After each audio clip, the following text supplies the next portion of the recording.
Hello friends, lecture number 2, paper 313, unit 2, plant ecology. તો આપણે last લેક્ચરના અંદર પ્રકાશની વાત કરી હતી કે લાઇટની ઇફેક્ટ વનસ્પતિ ઉપર શું થાય છે. હવે આ લેક્ચરના અંદર આપણે ઉષ્ણતામાનની વાત કરીશું. તો ઉષ્ણતામાન જેટલું જ પ્રકાશ ઉપયોગી છે એટલું ઉષ્ણતામાન પણ ઉપયોગી છે. તો વનસ્પતિના વૃદ્ધિ અને વિકાસ માટે ખૂબ જ મહત્ત્વનો ભાગ ભજવતો હોય છે. એટલે કે જેને કહેવાય કે કોઈ પર્ટિક્યુલર એટલે કે ચોક્કસ પ્રમાણના અંદર જો એને તાપમાન આપવામાં આવે તો વનસ્પતિનો સારી વૃદ્ધિ અને વિકાસ થઈ શકે છે. તો આપણે ડિટેલના અંદર વાત કરીએ તો ઉષ્ણતામાન શું છે. તો ઉષ્ણતામાન વનસ્પતિ પર અસર કરતું આ ખૂબ જ અગત્યનું પરિબળ છે. તો ઉષ્ણતામાનની અસર પદાર્થ તરીકે નહીં પરંતુ કાર્યો કરવા માટેની પરિસ્થિતિ તરીકે છે. તો ઉષ્ણતામાનની અસર પ્રત્યે સંવેદન દેહનો કોઈ એક ભાગ નહીં પરંતુ સમગ્ર દેહ અનુભવે છે. એટલે કે જે તાપમાનની અસર છે કોઈ પર્ટિક્યુલર ભાગ નહીં પરંતુ એના સંપૂર્ણ કે પૂરેપૂરા દેહ ઉપર અસર થતી હોય છે. તો લગભગ બધી જ દેહધાર્મિક ક્રિયાઓ પર ઉષ્ણતામાનની અસર રહે છે.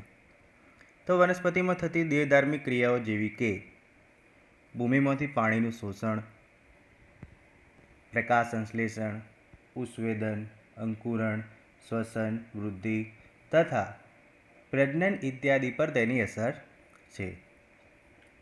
તો કેટલીક દેહધાર્મિક ક્રિયાઓ માટે શક્તિ પણ આ રીતે મળતી હોય છે. તો ટૂંકમાં વનસ્પતિની ઉત્તરજીવિતા ઉષ્ણતામાન પર નિર્ભર છે. તો આપણે અંદર જે વાત કરી તો ભૂમિમાંથી પાણીનું શોષણ, જો પાણીના શોષણ માટે જરૂરી હોય એવું કહીએ તો કે જો વધારે પડતી ગરમી હોય, તાપમાન વધારે હોય તો વનસ્પતિના આજુબાજુમાં વાતાવરણ ઠંડુ રાખવા માટે એને વધારે પાણીની જરૂર પડે છે. એટલે કે જેમ જેમ વધારે પાણી શોષશે તો જે પાણી વધારાનું મૂળ તો એનું કાર્ય કરતું જ હોય છે તો ઉષ્વેદનના અંદર પણ વધારો થાય છે. પ્રકાશ સંશ્લેષણ ઉપર પણ અસર કરે છે.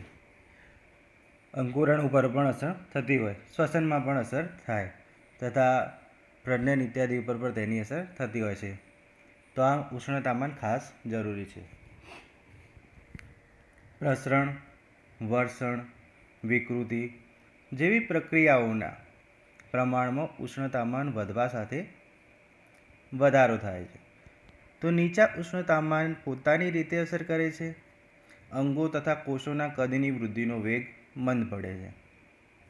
કે જો પ્રકાશની સાથે સાથે જો ઉષ્ણતામાનમાં પણ વધઘટ થતી હોય તો કોષોના અંગોના કદમાં વધારા ઘટાડો આપણને જોવા મળતો હોય છે. તો વળી નીચા ઉષ્ણતામાને કોષ વિભાજન અટકી જાય છે તથા પ્રકાશ સંશ્લેષણનો વેગ ઘટે છે. પ્રકાશ સંશ્લેષણનો વેગ ઘટવાથી શું થાય મિત્રો? તો પ્રકાશ સંશ્લેષણનો વેગ ઘટવાથી ખોરાક બનવાની પ્રક્રિયા અટકી જતી હોય છે અને સાથે સાથે એના અંદર જે ખોરાક સ્ટોરેજ થવાની એટલે કે જે ખોરાકનો સંગ્રહ થતો હોય એ પણ અટકી જાય અને વૃદ્ધિ અટકવાની પ્રક્રિયા ચાલુ થઈ જતી હોય છે. તો પ્રોટીનની ક્રિયાશીલતા તેના બંધારણ પર આધાર રાખે છે. તો નીચા ઉષ્ણતામાને પ્રોટીન અવક્ષેપિત થાય છે. નીચા તાપમાન અપચયના વેગ પર તો અસર કરે જ છે પરંતુ ક્યારેક ચયાપચયને પરિણામે સર્જાતા પદાર્થોના પ્રકાર પણ બદલી નાખે છે. ખૂબ નીચા ઉષ્ણતામાને પાણી બરફમાં ફેરવાઈ જતાં તેનું સ્ફટિક કદ વધે છે જે રીતે કોષને તોડી નાખી તેનો નાશ કરે છે. જો નીચું તાપમાન હોય તો પાણીના અંદર જે પાણી છે તે પાણીનું શું થશે? બરફ થઈ જાય છે અને કોષોને તોડી નાખે છે અને આમ કોષોનો નાશ થતો હોય છે. તો વનસ્પતિને પોતાનું આગવું આંતરિક ઉષ્ણતામાન હોતું નથી. એટલે કે પોતાનું કોઈ બોડી ટેમ્પરેચર હોતું નથી. જે રીતે માણસનું 37°C તાપમાન હોય છે તો એ રીતે આપણું વનસ્પતિમાં કોઈ પોતાનું આગવું તાપમાન હોતું નથી.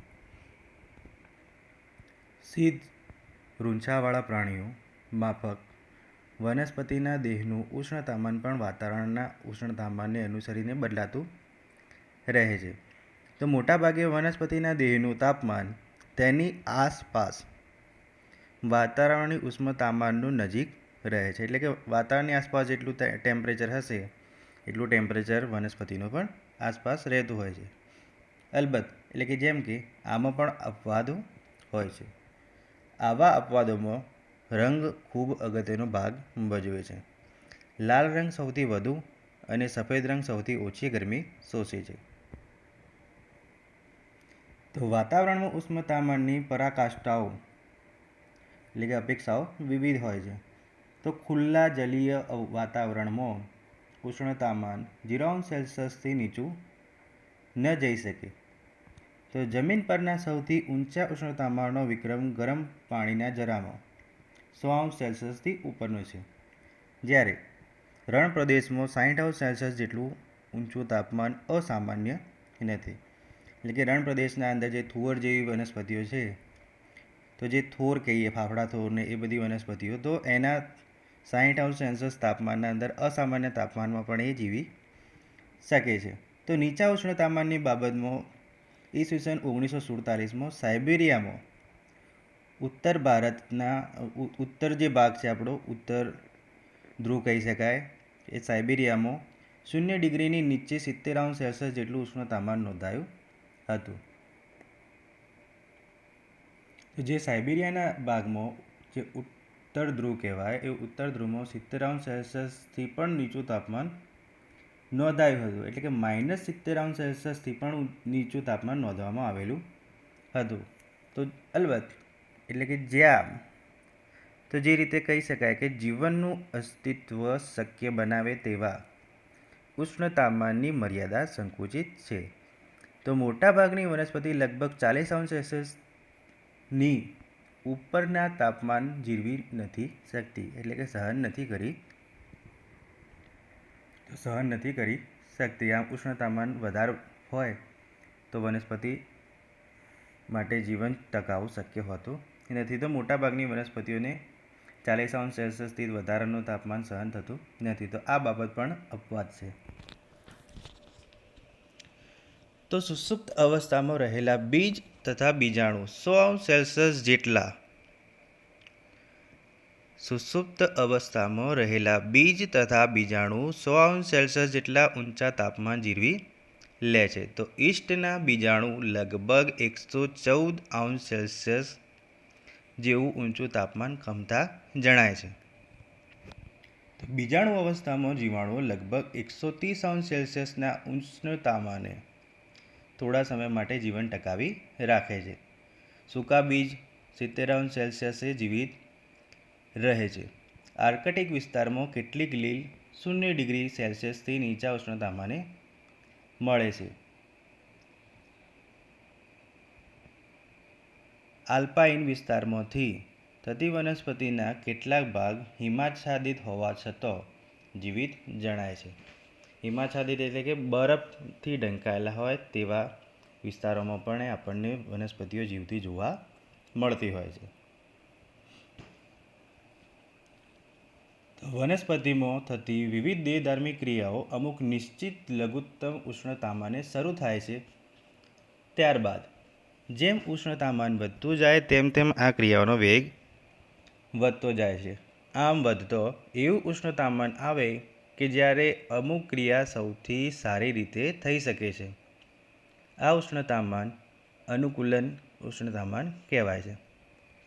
તો અનુકૂલન એટલે અનુકૂલતમ એટલે કે જે સારામાં સારું હોય એવું અનુકૂળ તાપમાન ઉષ્ણતામાનથી ઊંચા ઉષ્ણતામાને ક્રિયા અટકી જાય છે. લઘુત્તમ, અનુકૂલતમ તથા ગુરુત્તમ ઉષ્ણતામાનોને આવરી લેતા આ કાર્ય એટલે કે જે આવરી લેતો એવા આ ઉષ્ણતામાન વિસ્તારને ઉષ્ણતામાન સીમાંતર કહેવામાં આવે છે. તો દરેક કાર્ય માટે અનુકૂલતમ ઉષ્ણતામાન ભિન્ન હોય છે. દાખલા તરીકે શ્વસન માટે અનુકૂલતમ ઉષ્ણતામાન, પ્રકાશ સંશ્લેષણ માટે અનુકૂલતમ ઉષ્ણતામાન એક નિશ્ચિત આંક નક્કી ન કરી શકાય. આ માટે અનુકૂલતમ ઉષ્ણતામાન વિસ્તાર જાણવો જોઈએ તો આ ક્ષેત્ર કે જે દરમિયાન વનસ્પતિની મોટાભાગની દેહક્રિયાઓ વધુમાં વધુ સારી રીતે થઈ શકે તેને અનુકૂલતમ ઉષ્ણતામાન સીમાંતર તરીકે ઓળખાય છે. તો મોટાભાગની વનસ્પતિ માટે અનુકૂલતમ ઉષ્ણતામાન સીમાંતર 30°C થી 40°C વચ્ચેનો રહે છે. તો આપણા દેશમાં મોટાભાગની વનસ્પતિ 30°C એટલે કે 30°Cની આસપાસ ઉત્તમ વિકાસ દર્શાવે છે. એટલે કે મહત્તમમાં મહત્તમ ને સારામાં સારો જો વિકાસ જોવા મળતો હોય તો 30°Cની આસપાસ વિકાસ દર્શાવે છે. તો જુદી જુદી વનસ્પતિઓમાં અનુકૂલતમ ઉષ્ણતામાન સીમાંતર અલગ અલગ હોય છે. એટલું જ નહીં પણ એક વનસ્પતિમાં ભિન્ન અંગો માટે તે અલગ અલગ હોય છે. વળી વનસ્પતિની વિકાસ અવસ્થા મુજબ પણ આ સીમાંતર બદલાય છે. એટલે કે જેમ જેમ એનો વિકાસ થશે એમ એનું આ સીમાંતર ટેમ્પરેચર પણ બદલાતું હોય છે. ખૂબ ઊંચા ઉષ્ણતામાન ટાળવા વનસ્પતિ વિવિધ પ્રયોજનો ગોઠવતી હોય છે. એટલે કે વિવિધ રીતે એની પ્રક્રિયાઓના અંદર ફેરફાર થતો હોય છે. મુખ્યત્વે પર્ણોમાં આવા અનુકૂલનો જણાય છે. જો તાપમાનમાં વધઘટ થતી હોય ને ઉષ્ણતામાનના અંદર જો એના અંદર ઉષ્વેદનમાં વધારો કરવો પડતો હોય તો રણોત્સવ એટલે કે રણના અંદર જે વનસ્પતિ હોય રણ પ્રદેશની એવી વનસ્પતિઓ પોતાના પર્ણોને ખેરવી નાખે છે અને કાંટાના અંદર રૂપાંતરણ કરતી હોય છે. તો આવા અનુકરણો પણ દર્શાવે છે. તો નિર્જીવ રોગનું આવરણ હોય છે એના અંદર પર્ણોની પ્રકાશને અનુરૂપ ગોઠવણી વગેરે આવા પ્રયોજનો ગોઠવતી હોય છે. તો વિષુવવૃત્તથી જેમ દૂર જઈએ તેમ ઉષ્ણતામાન ઘટતું જાય છે. તો પૃથ્વીની સપાટી પર વનસ્પતિના ભૌગોલિક વિસ્તરણ પર અસર કરતા પરિબળોમાં ઉષ્ણતામાનના ફેરફાર ખૂબ અગત્યના બની રહે છે. ઉષ્ણતામાનના ફેરફાર ઉષ્ણતામાનના ફેરફાર પુષ્પની ખીલવાની ક્રિયા પર પણ અસર કરે છે. આ રીતે પ્રજનન અને જાતિના વિસ્તરણ પર અસર પહોંચે છે. સિમ્પરનો જે નિયમ હતો એના પ્રમાણે સિમ્પરના પ્રથમ નિયમ પ્રમાણે કોઈપણ વિસ્તારના સામાન્ય વનસ્પતિ સમાજ અથવા વસ્તી વ્યક્તિગત વનસ્પતિના પ્રકાર ઉષ્ણતામાન દ્વારા નિયંત્રિત કરે છે. તો ઉષ્ણતામાનની અસરો તમને ખ્યાલ આવી ગયો હશે. Thank you.